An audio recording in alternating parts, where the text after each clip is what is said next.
welcome back to my channel. This is the second video I'm making on the God of Malice. It's actually technically the third video because in the first video I explained family tree, but like if we talk about like the contents of the book, then this is the second video. In this video, I'll be reading some important like scenes from the book, and then there is an epilogue.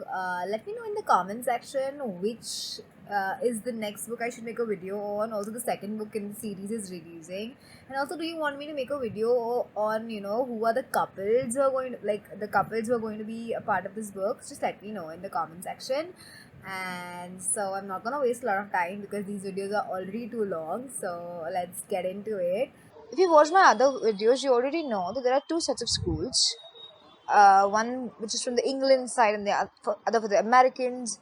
Now they have these various groups, and there is an initiation that is to be held for one of those groups, and Glyndon received an invite somehow to the initiation where Killian told her specifically not to, like, just to be at home and something, not directly telling her the initiation. It is there, like, it is the night of the initiation, but telling her like not to go out. And there's a moment like but obviously she gets the invitation and she goes to the initiation, and I'm going to read a part where Killian actually finds out it's her, so I'm going to read that. He told me to be good, and I didn't listen definitely. If my past interactions with him are any indication, this will end badly. A sudden chill goes through me, and I rub a hand against the side of my shorts while the other holds the branch for dear life. Forget it. I'm simply not going to think about Killian right now. I wait for a few minutes until my feet and hands start to ache. Then, when I'm sure he's most definitely gone, I slowly climb down. It's easy to climb trees. All you have to do is make sure you have a strong foothold and that you're holding a solid branch. Once I'm halfway there, I peek down to measure the distance and shriek when I find a neon red mass staring up at me with chilling calm. Shit! Shit! The asshole must have been waiting for me to come out from my hiding spot. I didn't trick him into thinking I went in the opposite direction. He knew where I was the entire time, and he's the one who tricked me into showing myself. I make a snap decision and climb up. It doesn't matter if I stay at the top of this tree for the whole night as long as I stay away from the crazy bastard. I'm not a meter up when something hits the branch I'm holding on to. A bat. He threw it at a branch, causing it to snap in two. My foot slips and I grab the void in my attempt to catch another branch. The fall happens in slow motion, and I feel every hit of air against my skin and the horrible feeling speed I am sinking with. I scream my eyes shut for the fall. I'm definitely going to break a bone or two. However, instead of the ground I expect to greet me, my entire body is enveloped by a strong grip. The cocoon I'm caught in sways a little from the thud of my fall, but remains sturdy. Cold air hits my face, and I realize it's because my mask has been removed. So it's you. I had a feeling when I saw your little white panties through your shorts, but couldn't be sure. His voice darkens to a chilling edge. I thought I told you to be good and stay put tonight. I slowly opened my eyes to find myself completely wrapped in Killian's arm.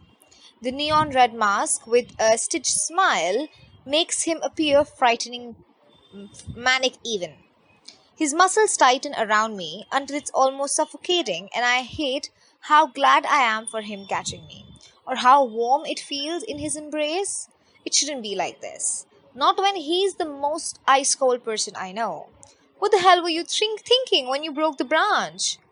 I breathe harshly, still under the spine curling sensation of the falling. I could have dropped on the rock, which you didn't because I caught you. Now tell me, Glyndon, what the fuck are you doing here? I got an invitation. He remains silent, but I can see him narrowing his eyes. Bullshit. I really did. You can find in my phone that your creepy bunny is confiscated. Seriously, why did it even have to be the bunnies? They're supposed to be cute, and you guys ruined their image by making them so gross. You're the one who's cute when you're nervous. Can't stop talking, huh? Shut up and let me down. No can do. How else are you going to pay for defying me if I release you? Why would I pay for anything? Try again and in a less spoke tone because your nervousness turns me on. You're sick. Okay, so they get into a conversation then about Killian wanting to be her first, and she's saying she needs more time or she's not ready. She doesn't want him. She's just trying to, delay the thing. And then there's a conversation between them which I want to read. Like it's in the jungle, the same jungle. It's just like maybe 10 pages ahead of what I've read. Why do you do all of this? All of this? Being part of the heathens, hunting down people, all of this. Why are you asking?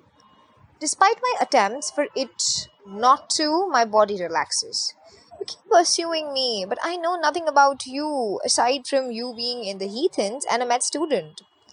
A gleam of light flashes in his eyes. Have you been asking about me, baby? Didn't have to. Anika doesn't stop talking once she has a topic of discussion. But you listened. His gloating tone pisses me off. So, I thought you were interested.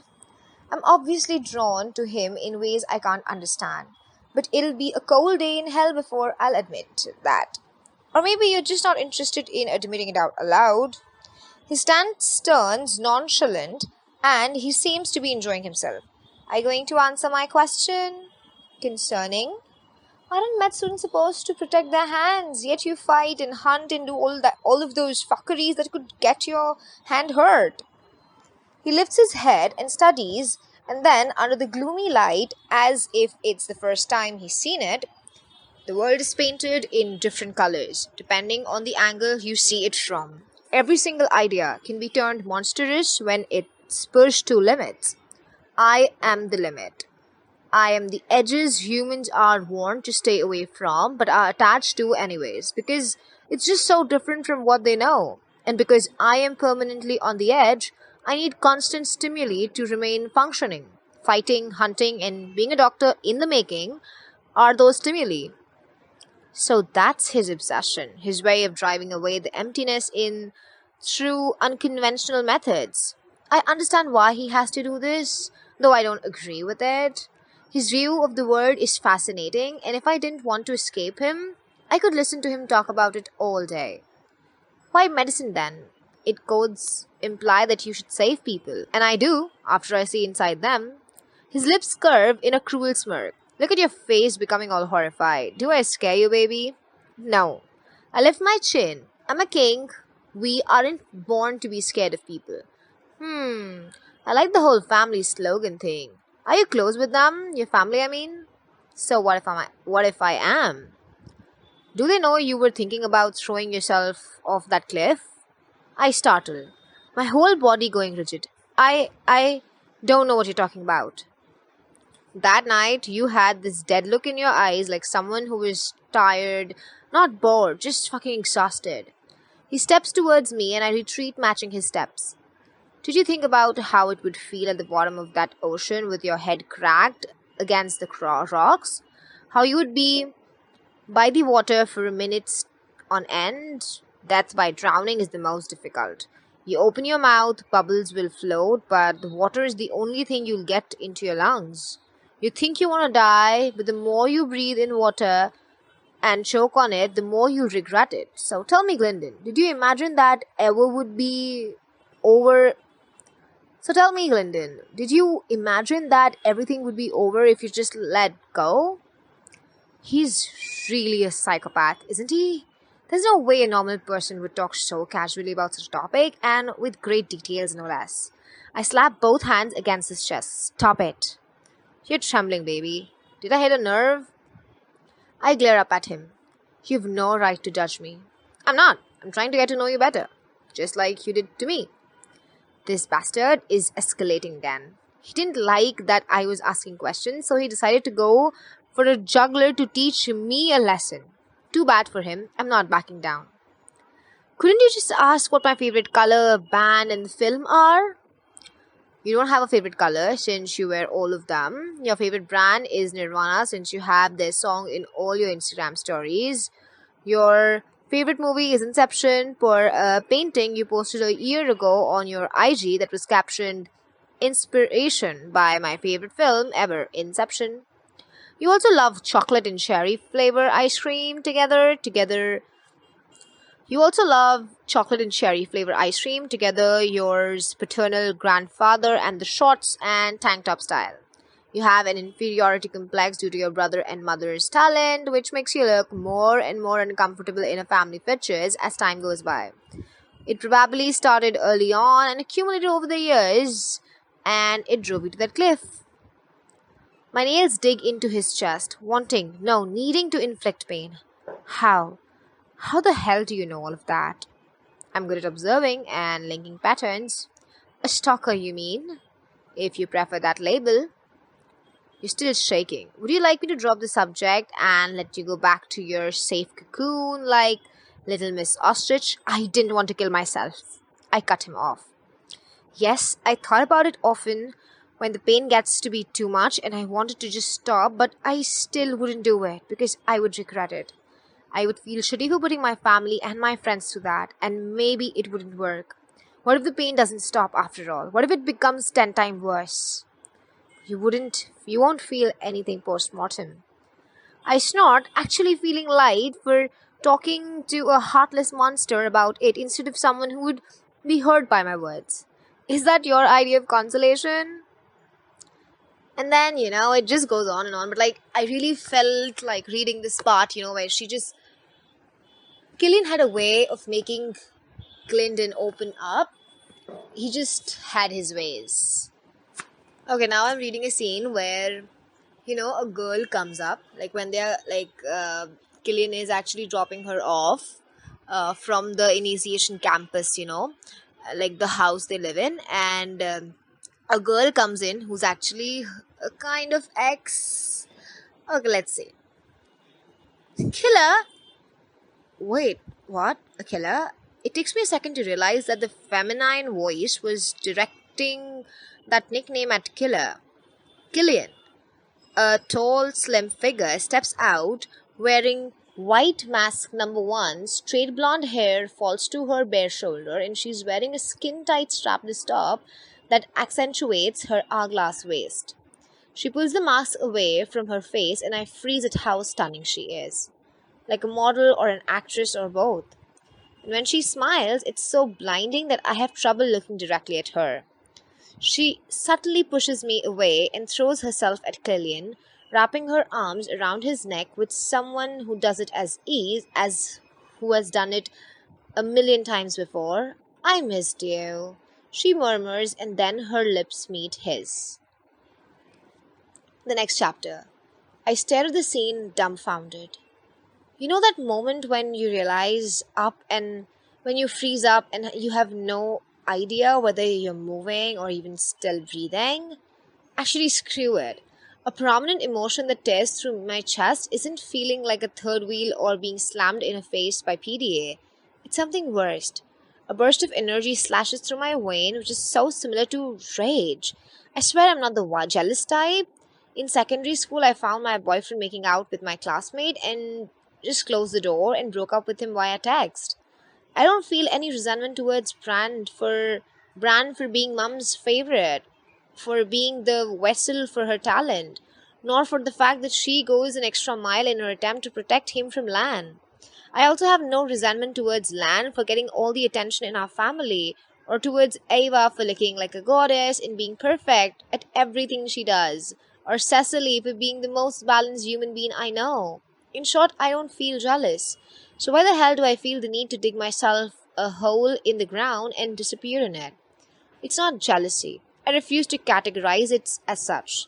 Because if I'm jealous, it means I care and that's not close to possible. The leggy blonde all but thrusts her tongue against Killian's lips. I know because I can see it being stopped by the said lips, closed lips, thin into a line lips.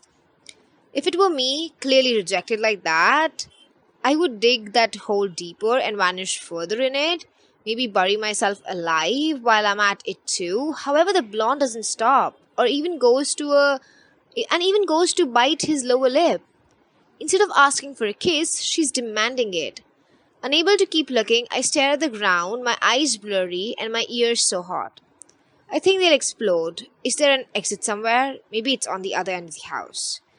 In my peripheral vision, I make out Killian's hand shooting out, grabbing the girl by the hair and wrenching her away from him. Then he steps back, letting his hand fall to his face. I guess that means he's not savage with me only. I expect her to whine or yell. I would have definitely shrieked from how painful it looked, but she just licks her lips, showing a piercing in her tongue.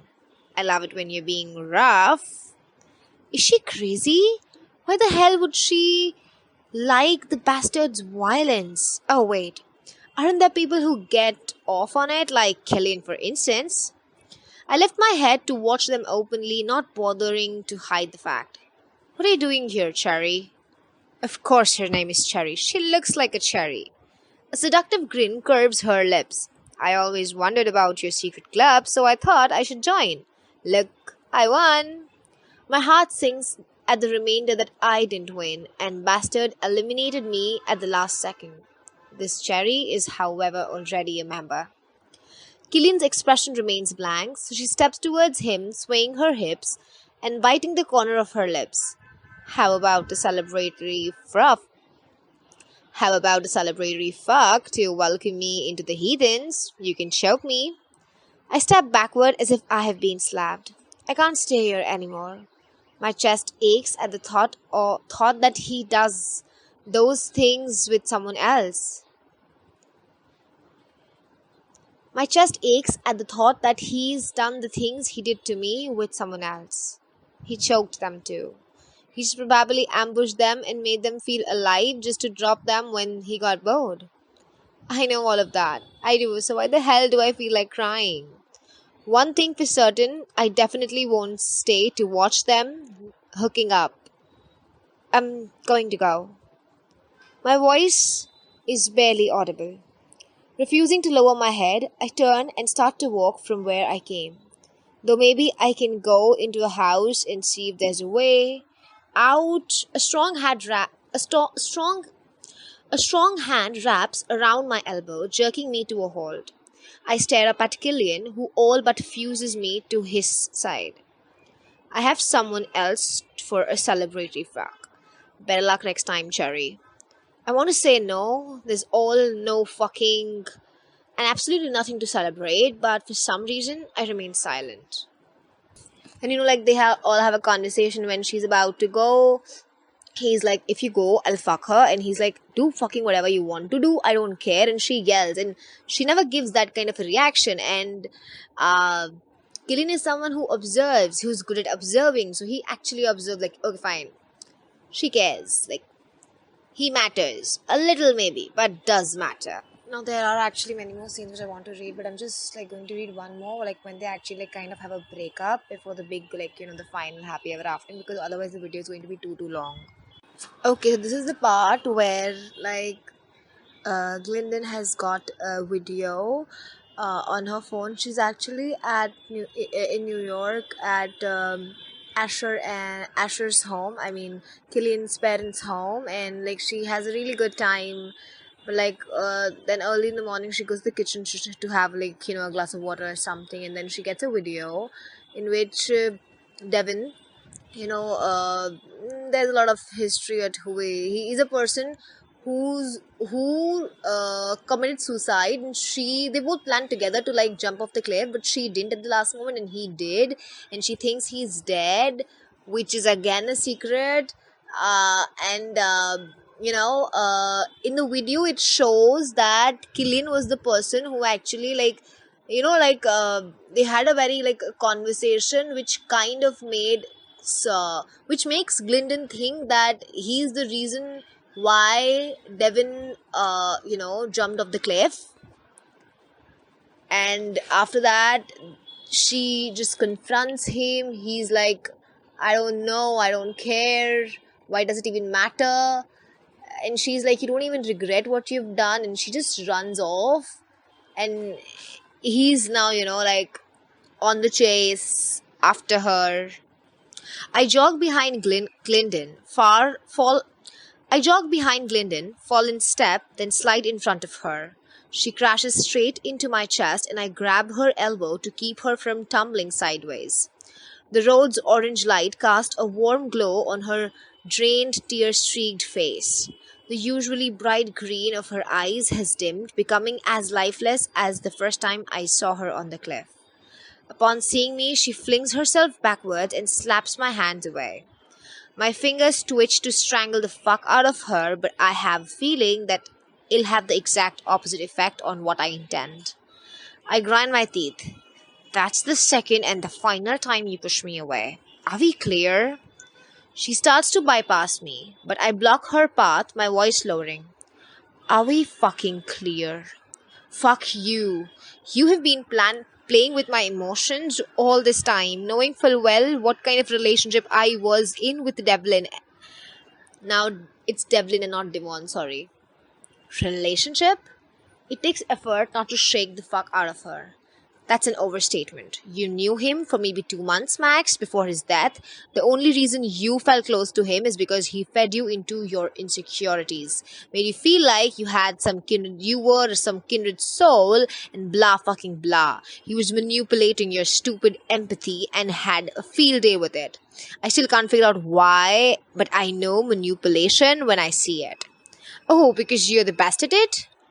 Fresh tears cascade down her cheeks, and I wish I could take them away. But if I touch her, she'll hit my hand or push me, and I'll turn into an unhinged animal.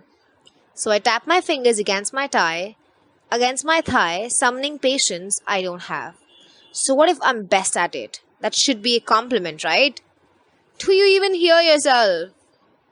You're not even offering excuses for what you've done. Instead, you're pulling a classic you move by projecting the blame on someone else. That someone is dead now and reached that point thanks to you. I didn't kill him. You might as well have had. Her whole body shakes with the force of her words. Do you not see how much your words could be cutting into someone in depression, suicidal state? He was neither depressive nor suicidal. That slimy fuck might have fooled you, but he'd never be able to fool me. You'll never change, will you? Her lips tremble. Instead of admitting it, you're deflecting the blame. Instead of being rational, you're being fucking emotional, Glendon. Sorry for not being a robot like you. Watch it. I grit out. It might not look like I'm pissed the fuck off right now, and I'm holding myself back, barely, so quit pushing me. I mean it. Her shoulders hunch as her chin quivers and her hands ball into fist. I want to go home, to London. How are you planning to do that, by the way? By running all the way? You didn't even take your fucking passport or bag. I can call Grandpa. Before or after someone attacks you in the middle of the night. You don't even know the state or the New York. Fuck. I want to get away from you. The deadpan in her voice catches on my sanity. Just leave me alone. No can do. Get in the car. No. You can either go nicely or not so nicely. I don't want to see your face right now, Killian. She murmurs and hit my chest. I don't want to see your face right now, Killian. She murmurs and hits her chest. It hurts. Right here. And if you keep forcing me, I'll throw myself out of the car. The tapping of my finger turns up in intensity, but I stop myself from throwing her over my shoulder. I told her I would never let her have those suicidal thoughts again, but in this instant, I'm triggering them. And while this could be the anger talking, I don't want to see her act on those emotions. Not now, not ever. Get in the car. I repeat with enough tension to denote a contrary. I said, I know what you fucking said. I'll drive you to the private jet and instruct the pilot to take you to London. You really will let me go back alone? I don't want to, but I will. Because for the first time, I hate the way she's looking at me. It's not fear, nor is it annoyance or defiance. It's disgust mixed with anger. And I'm not ready to find out if she'll act on her threat. And, then he takes her to the airport and she goes, uh, to her grandpa's house. And, like, I just love how soft Jonathan is with his granddaughter. Just love it. It's, like, too cute. And now I'll read the epilogue for all of you. So, yeah. Epilogue. Glendon. 3 months later. Are you drunk? I stare up at Killian with a wide grin and squint an eye. Did you know you sound so hot when you're angry? Glendon. He grinds out. You sound hot when you say my name too. He taps a finger against the counter, obviously waiting for a reply. What? I only had like two drinks, right, Nico? I stare at my partner in crime as we sit on the kitchen counter while Gareth mixes up some drinks. Okay, maybe three was more alcohol than I ever indulged in, but that's all Killian's fault. I got bored waiting for him to come home from his hospital shift, so when Nikolai started drinking, I joined him. And I still waited because it's like 11 p.m. now and I'm tired and I have an early class tomorrow. But I couldn't go back to the dorm because this bastard had totally trained me to only sleep on top of him. Or that's what I tell myself. The sad truth is, I've been falling head over heels for this man over the past few months and I've been enjoying every second. Killian will always be Killian, with his unorthodox methods, brooding personality, and bleak mind. But he smirks when he sees me. He kisses my forehead after he pleases me. He fucks me like he can't breathe without me. He shows me parts of himself that the world isn't privy to, like the photographs he's been taking over the years. Lately, his red room has been filled with pictures of us, or more specifically me, in all different positions. When I'm looking, when I'm not looking, he said I am his masterpiece. I don't even have to worry about other people because he sees no one but me. I know because other day I went to surprise him at med school so we could have lunch together and a girl was practically rubbing her breast against his arm while he was reading it from a textbook. He simply placed a hand on her forehead and pushed her away as if she were a pest without breaking his focus from his task. When I'm around, he finds it hard to focus on anything else. His words, not mine. Only when I was only few steps away did he look up with that heart-stopping smirk.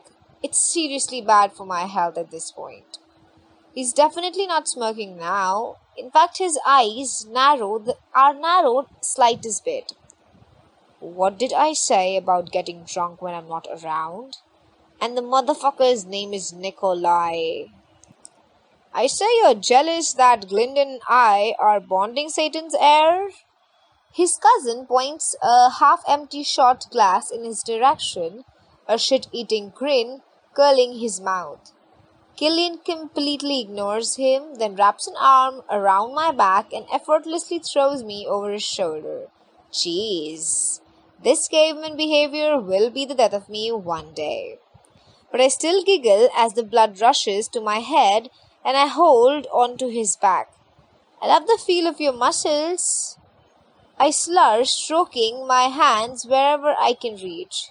He grunts, the sound low and sexy, or maybe I'm just horny right now. Fucking alcohol. Then he grabs a pillow on the way to the stair and throws it at Nikolai, hitting him in the back of the head. Gareth chuckles. Nikolai jumps up. What the fuck is wrong with you, motherfucker? Stop throwing shit at me. Killian doesn't even look up at him as he continues up the stairs and into his bedroom. He lays me on the bed gently and I whimper in response as I lift myself on my elbows. I pause when I catch a scene of him removing his t-shirt to reveal those stone-hard abs and the hauntingly beautiful crow tattoo. Then he kicks his trousers off so that only his boxers remain. I'll never get used to his physical perfection and the fact that it's all mine, or how happy I have been for the last few months. Killian climbs onto the bed, lifts me on top of him, and closes his eyes. Dark circles line his eyes, and he appears tired, more so than usual. He has loads of classes in med school this year, and as if that isn't enough, the whole war thing between the club is getting worse. I hate that Devlin got what he wanted and instigated chaos between everyone. As a result, the guys have a lot more on their plate lately. Jeremy is almost never around due to how busy he is, and Nikolai and Garrett only got tonight off so they can drink. Everyone thinks Killian is a machine who doesn't get tired no matter how many tasks he takes on. But he's human. He gets injured, like that broken arm, and while he's a genius, he's definitely not a robot. Are you tired? I murmur. I'm not tired. His voice rumbles against my chest, but he doesn't open his eyes. I'm pissed at you for drinking with the asshole when I was not around. It's just drinking. It's just you speaking erotically for God knows how long. I turn murderous at the thought of anyone imagining you like that. Right. He gets impossible at the thought of anyone else touching me. To this day, he's still searching for the owner of the hands I posted on IG. No kidding. Every time he meets someone from my family or acquaintances, he checks their hands. Thank God Moses usually wear gloves. I stroke his chest. I didn't think about it from that perspective, then start to. Maybe Nikolai was right. This time he opens his eyes. About? He said I'm so special to you that it's scary to imagine how you would be without me. I don't have to, because there won't be me without you, little rabbit. My heart does that wild flip again, the one where I feel it break, the skin from the spur of emotions. Before I can form a reply, he continues, and aren't you getting too comfortable talking about me behind my back? You do that with Bran all the time. Also, I don't really have to ask with Annie. She'll provide any information, and then if you just give her a topic, she told me you were brutal. Anika should worry about herself because she'll see what brutal actually is when Jeremy finds out about her little crush. Hey, don't tell him. Besides, it's not like Cray isn't interested in her, though I'm not. Hey, don't tell him. Besides, it's not like Cray is interested in her, though I'm not sure about that anymore. They've been acting weird super lately. Like super weird. A dark look passes his eyes. Stay out of it. What? Why? Just stay out of it. Believe me, it's bloody. I narrow my eyes, somehow feeling like he's withholding information from him. Then again, he's close with Jeremy, so of course he would be on his side. And not Annie's. But why do I feel like there's more to the story? He closes his eyes again. Now sleep. But I don't want to sleep. Sleep, or I fuck you, and it's not going to be a gentle fuck. I'll make you scream, then muffle your voice so no one hears. I gulp, but it's not out of dread. My core clenches and pleasure pools between my thighs. Deep inside, this man lurks a cold-blooded monster that's often luring him to the edge. He says I keep him from taking the fall. Before me, he used to be an aimless monster. And now he's my monster. And that first unconventional encounter was how I was supposed to meet him. I was too lethargic, too out of it to even consider anyone. I hated life and myself, and brought back that event brought back my senses in a painful outburst. My shrink would say I'm finding excuses. I say I find myself through this devil. Not all girls like the hero. I was fated to fall in love with the villain because I just know that he'll put me ahead of everyone, himself included. So I grab his face and slam my lips to his. I'm not usually this forthcoming or affection, mostly because I love when he takes what he wants. It's how we function. But right now, I want to kiss him to show him that even if I fight, I'll never for once not want him. He grunts as he bites my lower lip in his mouth and then flips us over a hand around my throat. I gave you a way out, but you went ahead and refused it. Now you're truly fucked, baby. Who says I want out? I grit. That's my girl. Now tell me what I want to hear. My palms meet his cheeks. I'm yours, my monster, and I am yours, little rabbit. And then he shows me just how much we belong to each other. And guys, that's the end of the video. I hope you guys liked the book as much as I did.